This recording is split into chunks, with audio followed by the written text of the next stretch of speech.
ఎవరైనా అధికారం ఉందని ఎగో ప్రదర్శిస్తే భవిష్యత్తులో నష్టపోయేది మీరు, పార్టీ. అందుకనే మళ్ళీ మళ్ళీ కోరుతున్నా, చిన్నపాటి కలహాలు కూడా రాకూడదు. ఫ్లెక్సీల దగ్గర, ఫోటోల దగ్గర, కుర్చీల దగ్గర. నేను I'm very clear on that. ఎవరో ప్రధానమంత్రి వస్తే నన్ను సెక్యూరిటీ పక్కకు దోస్తాడు. అతనికి తెలియదు, అతను డ్యూటీ ఆయన చేస్తాడు. దానిపైన నేను ప్రధానమంత్రి గారి దగ్గరికి వస్తే నన్ను చేశారనుకుంటే తప్పు అవుతుంది. ఈ విషయాలు మీరు గుర్తుపెట్టుకోవాలి. నేను చాలాసార్లు చూస్తున్నా ఇవన్నీ.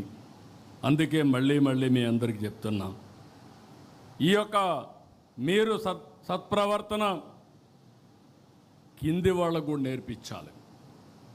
We are not only individual leader by virtue of your position. మీకు వల్నరబిలిటీ ఎక్కువ ఉంటుంది.